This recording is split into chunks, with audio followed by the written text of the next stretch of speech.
I got cystic fibrosis. See, I've got cystic fibrosis. Hey guys, so this week we are chatting about the impact CF has on our partner. In my case, the impact that CF has on my wife Julie. She's the main star of this video this week, but first I wanted to tell you that in my perspective, CF is incredibly difficult, not just on me, but on Julie as well. She has to take on a lot greater role in our family and household than I want her to, or I believe she should have to. A lot of that has to do with the fact that there are 3 hours of treatments every day that I have to do to stay healthy. There's times that I need to exercise so that I can stay healthy. And there's also times when I'm just sick or tired or run down and need the ability to recuperate or relax and not do much just so that I can feel better. And that's not easy, especially when you've got two boys that have boundless amounts of energy. She is incredible at finding ways to keep them occupied, to soften what daddy is going through so that they don't always know exactly what's happening, at least not yet. And she's the person who is always there for me when I have massive panic attacks or anxiety or depression.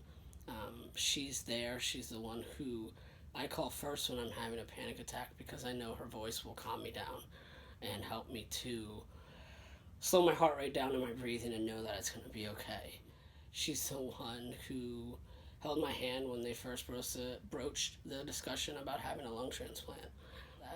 But she is always there and is always there to hug me and hold my hand and help with whatever she can.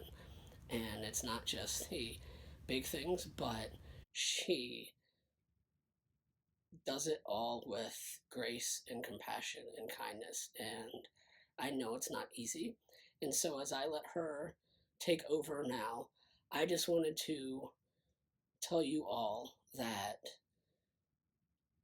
being the support person of someone with CF and the partner of someone with CF is difficult. And I don't always say it and I don't always do it either, but it is so important to tell them thank you and to give them an extra hug. So with that, thank you for watching, and I look forward to talking to you guys soon. For the beginning stages of our relationship, I wouldn't have said anything was really different with Chad. Now, that was when he was in college, and to be totally honest with you, he wasn't taking care of himself as great as he should have been. He missed a lot of treatments, but he was able to do just about everything a person could do. Our campus at Wittenberg University had a lot of hills, and he could take those. He stayed up late, he got up early, he went to class most of the time, and he was a pretty normal boyfriend for college. After that, we moved to Alexandria and things stayed normal. He could keep up with our friends, with my pace, with his own pace, and CF started to have more of an impact then because he didn't miss as many treatments and he started to take himself and his health more seriously, which was a great thing. And during those times when we were dating or engaged or married without children, CF, the treatments are really the big impact. There wasn't any other health impacts that happened. By the treatments, I mean making time for them. And if you have CF or you know someone with CF, you know that that's a huge part of what goes on. And so we found our own rhythm. We didn't wake up as early then. So he would wake up maybe before me and do a treatment, or I would go and work out while he would do his treatment. And that's the way the morning went. And then in the evening, he would do his treatment most of the time after I would go to bed because I need more sleep than he does.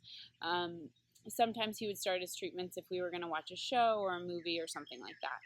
Now we have children, so CF has more of an impact, and I would say it's less of me being a significant other and more of us being partners in a family together, raising 2 kids. The morning treatments can be harder because I have to take on more responsibilities with the kids. Chad still wakes up way earlier than anybody else, but instead of being ready when the kids are up, he needs to finish his treatments most days. And so what that means is I take care of making their breakfast and getting them dressed, and then his treatment usually ends when they are just about ready for the day. And then Chad does a really nice job of making family time in between everybody getting off to school and him being able to get ready for work. There's also a time in the morning before the kids' breakfast when I'm preparing everything that they love to be with him on the couch. So that's actually a very sweet time of day for our family. And then in the evenings, things are just a little bit more time managed than most families have to deal with. And this is true if you would have kids or not. With someone with CF, you've got to, as the significant other, make the time for the other person to feel like it's okay for them to do their treatments. And if I'm completely honest with you, that's hard some days. Some days it's really not a big deal. Most days it's not a big deal. But when other people are involved and you have to explain why you need to go home early or why you can't get such an early start on the weekend or things like that, that can be a big bummer. And it's a bummer for me some days, and it's always a bummer for Chad when he doesn't come to the farmer's market or he doesn't come on a bike ride with us because he needs to do his treatment before the official activities of the day get started. The other time that CF really can impact us is when we're with a group of friends and Chad's having trouble keeping up or breathing or walking at a certain pace, or they want to do an activity that Chad's not really comfortable with. And so that's where I try to make everybody feel okay, and sometimes it goes well and sometimes it doesn't. But I try to make Chad feel like it's totally fine and where he is a great place to be, and also for the other people to understand why we're walking a little slower. And if they don't have time to be slow, that's okay, but if they are able to be slower, try to show our appreciation.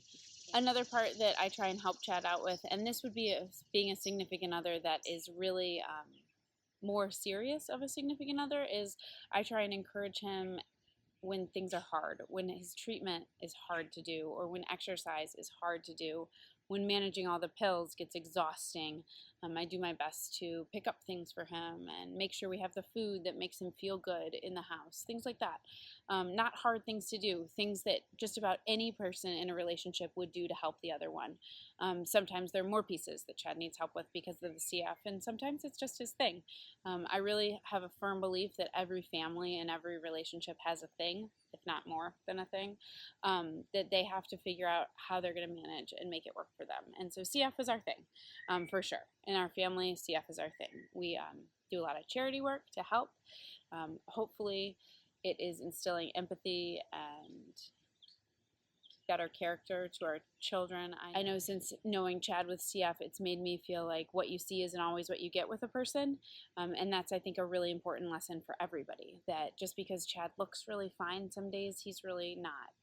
And he's having a hard time breathing. And other days, he looks really fine, and he is really fine. And that's just the way things go for just about any person. But I think that having Chad as my partner is the best thing I could have ever chosen is the wrong word, because I don't think you choose who you love, but it's the best thing that could have happened to me. We do great together. He's a wonderful, hardworking dad, father, and partner, and I feel so lucky to get to be his significant other. Thanks. I hope everybody has a good week. Bye. I got cystic fibrosis.